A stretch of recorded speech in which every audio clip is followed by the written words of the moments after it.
J'espère que vous êtes en forme. Moi, je le suis parce que je viens de faire une course dans la boue et ça m'a fait vraiment du bien. La raison pour laquelle je vous demande si vous êtes en forme, c'est parce que vous avez besoin d'être vraiment réveillé pour le cours numéro 11, la complétion de carré. Je sais que je dis ça souvent, mais c'est vraiment un des cours les plus difficiles de l'année. C'est le cours où le conte de fées prend fin. C'est quoi un conte de fées?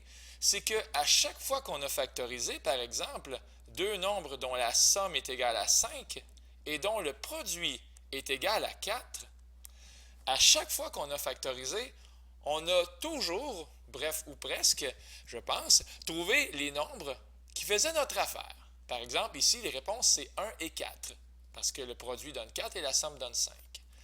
Mais si je change juste une petite affaire, une molécule, disons un nombre, je change, 5 devient 8. À ce moment-là, c'est vraiment la fin du conte de fées. Deux nombres dont la somme est égale à 8 et dont le produit est égal à 4, deux nombres entiers, vous ne trouverez pas ça. Alors c'est fini la facilité, c'est fini le pays des merveilles où les lapins parlent. Maintenant, on est rendu dans le monde des grands et c'est pour ça qu'on va apprendre la complétion de carré. Le message est lancé. J'espère que vous êtes prêts à attaquer avec un couteau dans les dents la page suivante. Alors, j'ai fait quelques étapes pour que le parcours soit plus facile. Voici. En passant, j'ai repris le même, 2x2 plus 8x plus 2. Mais cette fois-ci, je n'ai pas écrit égal 0. Donc, on ne pourra pas trouver la valeur de x. On ne sait pas c'est quoi x et on ne le trouvera pas dans cette page-là. Tout ce qu'on peut faire, c'est pas écrit égal 0 ou égal quelque chose, mais on peut quand même le factoriser. Autrement dit, quelque chose multiplié par quelque chose qui va donner ceci. Ça, on peut le faire. C'est ça notre objectif. Quoi fois quoi va donner 2x2 plus 8x plus 2. On commence. Mettre le coefficient a en évidence. Alors, le coefficient a, c'est celui qui accompagne le x au carré. Et ici, définitivement, la réponse, c'est 2. Alors, si je le mets en évidence, ça va donner ceci. 2 fois x2 plus 4x plus 1. C'est pas très difficile, puis à date, j'ose affirmer que vous êtes obligé d'être d'accord que c'est la même chose algébriquement, 2 fois x2 plus 4x plus 1. Étape suivante. On repère le coefficient du terme en x. Alors, présentement, ici, le terme en x, c'est 4x. Son coefficient, c'est 4. Alors, on lui dit salut, il est là. Et là, vous ne m'aimerez pas parce que je ne vous dirai pas tout de suite à quoi ça sert l'étape 3, mais elle est vraiment importante, puis c'est souvent là où les élèves se trompent. On divise par 2 ce coefficient et on l'élève au carré. Ça veut dire qu'on va prendre le nombre 4, on va le diviser par 2, puis ensuite on va le mettre au carré. Dans ce cas-là, ça donne 4. Ça donne la même chose que le nombre de départ. Mais ce ne serait pas vrai avec les d'autres nombres. Par exemple, si je prenais, je ne sais pas moi, 10, si je le divise par 2, ça fait 5, puis au carré, ça va devenir 25. Pourquoi je fais ça? Pourquoi je vous demande de prendre le coefficient du terme en x, de le diviser par 2 et de le mettre au carré? Vous allez voir. Étant donné que notre réponse est 4, ce que je vais faire, c'est que dans la parenthèse ou dans le crochet, je vais ajouter et soustraire ce 4-là, exactement comme ici. J'ai fait plus 4 moins 4. Ça ne change rien, je n'irai pas en prison, c'est légal, je n'ai pas froissé personne, je t'ai donné 4 pommes, je t'ai enlevé 4 pommes, plus 4 moins 4, tout est sous contrôle. Et les autres petits amis sont là, absolument. Le x2, il est ici, le 4x est là, et le 1, on lui dit bonjour, il est là. Donc, j'ai rien changé. Mais là, vous brûlez d'impatience. Vous me demandez pourquoi j'ai fait ça plus 4 moins 4. C'est parce que vous allez réaliser qu'avec les trois premiers termes qui sont ici, on a un carré parfait. C'est pour ça qu'on va faire une expression au carré avec les trois premiers termes. Regardez bien, ils vont être en rouge pour qu'on voit mieux. Les trois premiers termes, x2 plus 4x plus 4, ne sont rien d'autre qu'un carré parfait. Et c'est pour ça que j'ai rajouté plus 4 à la fin. C'est justement pour que ce carré parfait-là apparaisse devant nos yeux éblouis, rempli d'émotion devant la beauté de la chose. x2, c'est le carré de x, 4, c'est le carré de 2. C'est pour ça qu'avec la racine du premier et du troisième terme, on va faire apparaître le x et le 2 dont je parlais il y a quelques secondes. X plus 2 au carré, c'est la même chose que x au carré plus 4x. J'espère que vous reconnaissez le double produit, plus 4. Alors voilà. Maintenant, simplifier les termes constants. Bien sûr, on a moins 4 plus 1, ce qui va donc donner moins 3. Et là, encore une fois, j'ai un sourire malicieux, parce qu'il va se passer quelque chose d'un peu étrange et de merveilleux. Réalisez que ce qu'on a devant nous autres, c'est une différence de carré. Oui, c'est une différence de carré, parce qu'on a un moins, puis x plus 2 au carré, bien, ça n'est un carré, ça. X plus 2 au carré, c'est le carré de x plus 2. Et le 3 qui est ici, c'est le carré de qui? Bien, 3, c'est le carré de racine de 3. Donc, je vais faire x plus 2 plus racine de 3 et x plus 2 moins la racine de 3.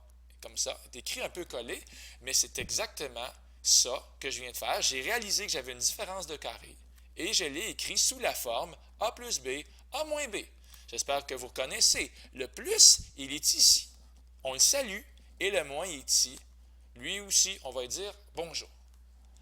Alors, on va remettre ça au clair, en rouge, au propre. Alors ici, x plus 2 au carré moins 3, je suis en train de réaliser que, hey, j'ai une différence de carré, et finalement, je fais apparaître exactement ce qui était écrit il y a quelques secondes avec mon crayon un peu maladroit. Alors voici la réponse. La réponse factorisée n'est rien d'autre que 2 fois x plus 2 plus racine de 3 et x plus 2 moins racine de 3. Et on a vraiment 3 blocs, un bloc jaune, qui n'est pas très très gros, un bloc rose et un bloc vert. Et tous ces blocs sont séparés par une joyeuse multiplication. Et j'ai donc factorisé. Bien. On poursuit. Qu'est-ce qui arrive si on a un égal? Alors là, il y a un égal qui vient d'apparaître. Égal 0. Là, c'est intéressant, parce que si c'est écrit égal 0, en passant, c'est la même chose. Ça veut donc dire qu'on peut trouver la valeur de x. Premier détail, on peut diviser par 2. Alors, des fois, il y a des élèves qui oublient que si j'ai 2 fois un gros truc, machin chose qui est égal à 0, en passant, je fais référence à ce crochet-là. Tiens, je vais même mettre des crochets dedans. Bien, il n'y a rien qui m'empêche de diviser par 2 comme ça. Et on va pouvoir couper atrocement les deux. Il va donc rester le gros crochet égale 0. OK? Parce que 0 divisé par 2, ça ne fait pas 1. Ça fait bien 0. Alors, voici, on a le résultat suivant. Dans le fond, le 2 il est disparu. Au revoir. Alors, un bloc fois un bloc est égal à 0. Je vous rappelle que si une expression factorisée est égale à 0, c'est que l'un des blocs est égal à 0. C'est pour ça que je peux écrire ceci, x plus 2 plus racine de 3 égale 0, ou bien x plus 2 moins racine de 3 égale 0. Bien évidemment, si x plus 2 plus racine de 3 est égal à 0, on dit au plus 2 et au plus racine de 3 de tranquillement dégager. Et ils vont s'en aller de l'autre côté. Hey, dégage! Alors ça fait x est égal à moins 2 moins racine de 3, et de l'autre côté, x est égal à moins 2 plus racine de 3. On n'a pas des nombres ronds. J'espère que vous êtes conscient que dans la vie, à l'épicerie, au dépanneur, ce n'est pas toujours des nombres ronds. Il existe quelque chose qui s'appelle des scènes. OK? Et on poursuit cette belle vidéo avec un dernier défi. Un dernier défi qu'on va sûrement faire avec la complétion de carré. Parce que si vous trouvez deux nombres dont la somme est égale à moins 6 et dont le produit est égal à moins 4 fois 15, qui va donner moins 60, ça ne marchera pas avec les nombres entiers. Alors, on est prêt pour le défi et la première chose à faire, c'est de prendre le coefficient ici, moins 4, devant le x au carré et on va l'amener ici devant la parenthèse. On va écrire moins 4 fois x au carré Et déjà, on a une petite difficulté, une embûche. Alors, moins 4 fois quoi va donner moins 6? Alors, des fois, il faut réfléchir un peu, et c'est bien 3 demi. Et on n'oublie pas le x, parce que moins 4 fois 3 demi va donner moins 12 demi. Alors, ça fait bien le moins 6. Et moins 4 fois quoi va donner 15? C'est bien moins 15 quart. Pensez-y bien. Un moins fois un moins, ça donne un plus. Ça commence bien. Et moins 4 et 4, en tout cas, les 4 vont s'annuler. Il va vraiment rester cette réponse-là. On n'oublie pas le fameux égal 0. Et tout de suite, on va être rusé. Moi, je vous invite à diviser par moins 4. En divisant par moins 4, vous allez avoir le bonheur de tuer, d'assassiner ce petit moins 4-là en haut et en bas, parce que quand on multiplie, ça nous donne le droit de couper, et c'est ce qu'on fait. On coupe. Alors, étant donné que c'est coupé, c'est un petit peu plus allégé. On va avoir x2 plus 3 demi-x moins 15 quarts égale 0. On repère le terme en x et on note son coefficient. C'est 3 demi. Je vous rappelle que la stratégie, c'est de diviser par 2 et ensuite de mettre au carré. On va donc faire 3 demi divisé par 2, ça fait 3 quarts, et au carré, ça fait 9 16e. Alors oui, des fois, bien connaître ces fractions, ça vaudrait la peine.